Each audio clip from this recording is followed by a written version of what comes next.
Hello everybody. I trust that you have all watched the class session of last week where we talked about philosophy, research philosophy, and the different philosophical aspects that all of us as people and all of us as researchers could have different ideas about. Now, following on that class session, today is about how we express our research positions, how we go about declaring our epistemology, ontology, axiology in our research. Most of us make use of a paradigm or a paradigmatic position to help us express our positions. Now, a paradigm, as I said briefly last week, is a specific combination of ontological, epistemological, axiological, and methodological assumptions when seen together can be a framework for research. In the session today, we are going to look at how these assumptions and the different paradigmatic positions come together. First, we will look at the two basic Euro-Western paradigmatic positions, namely positivism and interpretivism. Then we are going to look at pragmatism that draws on tenets of both positivism and interpretivism. Moving on from there, we will look at the transformative or critical position, and then specifically also at decolonial, indigenous, post-colonial, or even Afrocentric, it's called by some scholars, positions. These paradigmatic positions, of course, are not clear-cut as is. For instance, this last one, the decolonial, post-colonial, indigenous, Afrocentric, they are all actually different positions, coined by different scholars and viewed in different ways by different people, but we group them together because they share a lot of similarities.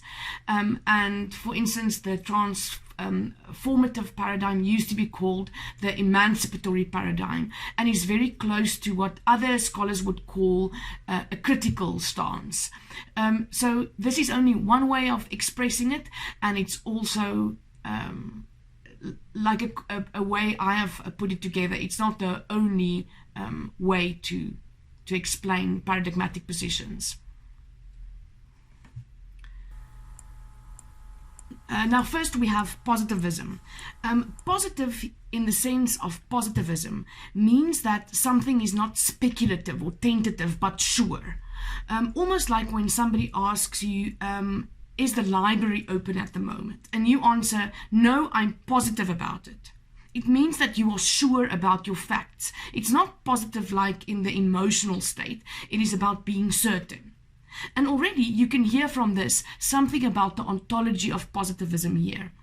Positivists believe in an absolute truth, free of any speculation. A reality that is true for everybody, so universally true, in other words, and that is stable, so it's true now and it's true a bit later, and objective. It's free from our own ideas of it. So if we say reality is objective, we mean that reality is free from whatever we think about it. So if we take the library idea, the library is open or closed, independent of whether I think it is open or closed. If the library is open, it's not a little bit open or a lot open. It is either open or it is not open. It is also not open for only 2 students. It's either open for everybody or it is not open. Together with the belief that truth is absolute and objective, we can already understand that the axiology of positivism will be that science is value-free because it's objective, right? Universal, right? So there's not a space for feelings or ethics or emotions. It's neutral and it's absolute and it's objective.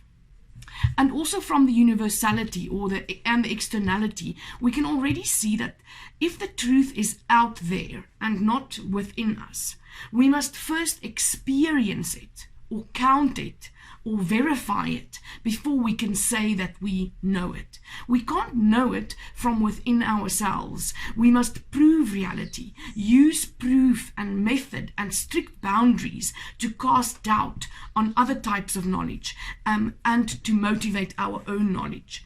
For the library example again, you can only say that you are positive the library is closed if you've experienced it being closed. Or and if somebody asks you, how do you know, you must be able to prove.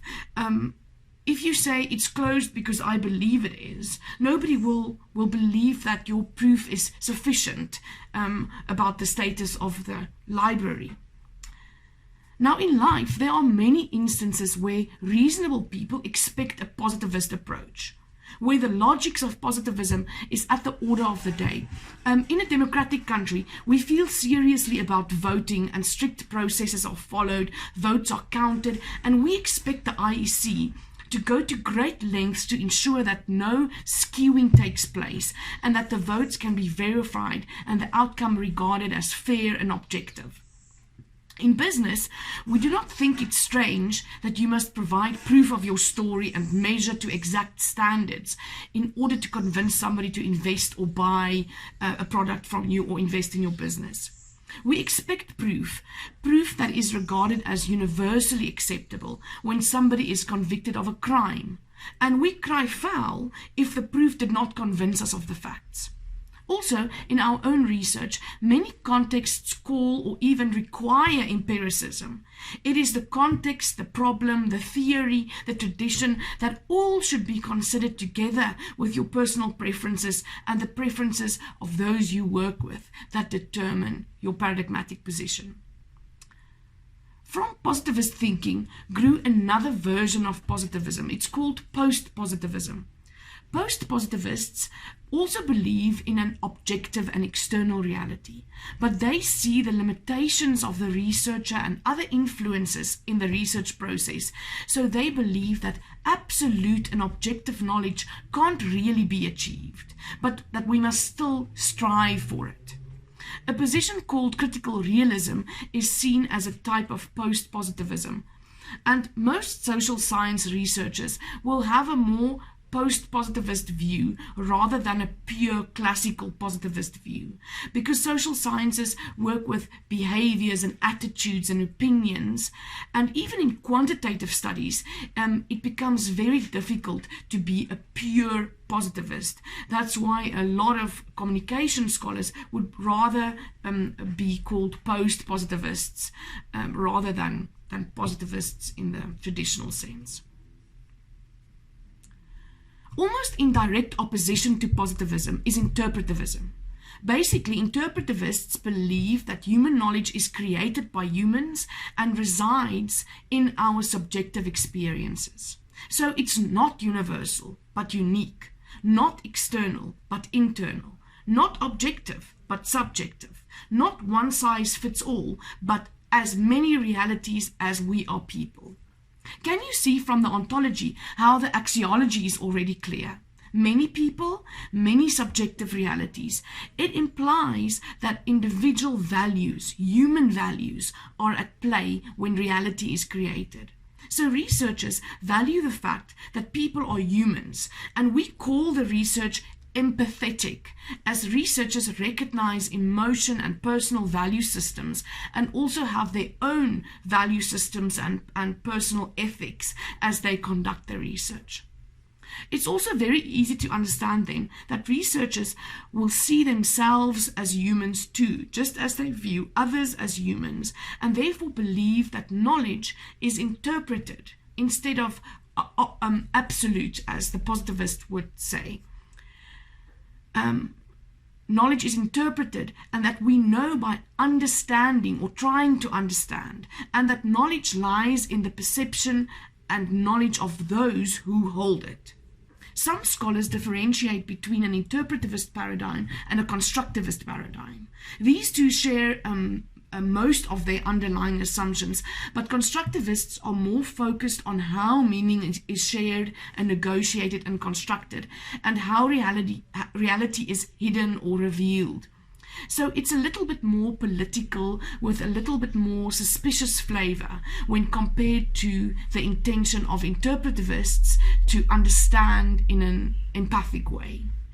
Constructivism or constructionists are therefore also in some way similar to transformative or critical positions to research and favored in specific areas of social research. Interpretivism is something we as humans kind of understand easily. We know that people are unique. We know how we are different from everybody else. So many aspects of interpretivist research might appeal to us instinctively. And in the social sciences, we use a lot of interpretivism and interpretivist thinking because so much of our work is about human behaviors, perceptions, interpretations, feelings, attitudes, and so on.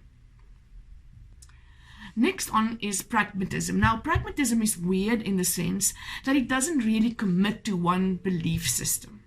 Pragmatists feel that truth is whatever works at the time and for a specific situation. They are more about action, situations, consequences, applications, and are less about fixed ideas of reality, knowledge, values, and methods. We can say that they have a non-committal ontology, so they don't have a specific idea of what reality is. And because of that, this whatever works for the context stance, pragmatists often mix methods, combine methods and approaches from various worldviews. Pragmatists value the functionality of research, and they feel that research should be about the real world. Research should predict, should action, should solve problems, rather than just describe and represent and mirror and analyze without a practical application side.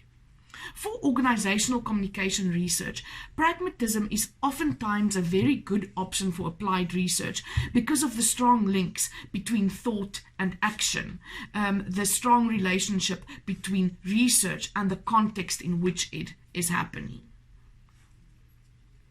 Then next up is the transformative or the critical position. A transformational paradigmatic position is for research that is specifically out to transform the world, to change society.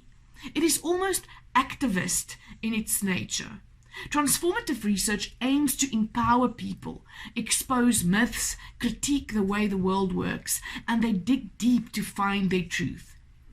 Transformative research is about topics of injustice and control, and they prioritize the idea that the research must lead to positive social change. This worldview is also sometimes called an advocacy or participatory paradigm. The ontology of this paradigm is that there are many multiple realities, and that realities are also layered, with some layers more difficult to observe and to know than other layers. Reality from this worldview is also socially constructed, just like the constructionist or interpretivist discussion earlier. And realities are seated in human rights, justice, privilege, and power in society. Transformative scholars believe that knowledge should be practical and should lead to change. Linking to the belief that some parts of a reality could be hidden, transformational scholars believe that knowledge is about uncovering those hidden parts, and that we cannot know just by looking from the outside, but we can only know from the participant's point of view. From this, we can see that the axiology of transformative research lies in the belief that freedom from domination, human rights, and justice should be valued, and therefore research is a moral and political and ethical activity. Transformative research, in the way that it seeks for justice and human rights, draws on many methods, both qualitative and quantitative. It is usually important for transformative researchers to specifically include participants in the decisions on the study, as it's important for transformative research to include the participants' perception and to protect their rights and so on. Now, lastly, decolonialism. As I said in the previous class session, the way that mainstream paradigms are set up and distinguish as categories of different ways to look at the world. That all comes from Euro-Western origins and was written without consideration of non-Western realities. So for us to keep conducting research without questioning why we do what we do and how we go about knowing what we know, we will perpetuate a colonial way of being. And this is where the decolonial or indigenous or post-colonial or Afrocentric positions come in. Nelson Maldonado Torres says that coloniality are those logics, metaphysics, ontologies, power that remain as a legacy of colonialism. That makes decoloniality those efforts to rehumanize the world, to break hierarchies of difference that dehumanize subjects and communities and that destroy nature, and also the production of counter discourses to those dehumanizing and oppressive knowledges. So the production of counter discourses, counter knowledges, counter creative acts, and counter practices that seek to dismantle coloniality and open up multiple other forms of being in the world and of knowing. If we think like this when we do research, we can see that our ontology is, like interpretivism, one that recognizes multiple realities that are constructed by us. Reality also includes not only human beings, but also other beings, especially from the non-living or the spirit world, the dead and those yet to be born. Decolonialism specifically also says that the ways in which we see reality has been distorted by Euro-Western powers, and that we have so long been subjected to Western ways of seeing. I hope that you can see that the epistemology is almost like the critical paradigm, one that asks questions about how we know what we know. So, in other words, a critical epistemology. Decolonial researchers believe they know what they know because they unlearned and relearned. In order to gain knowledge, we must believe we know what we know because we unlearned and relearned. We must be epistemically disobedient and de-link from Western ways of knowing and researching.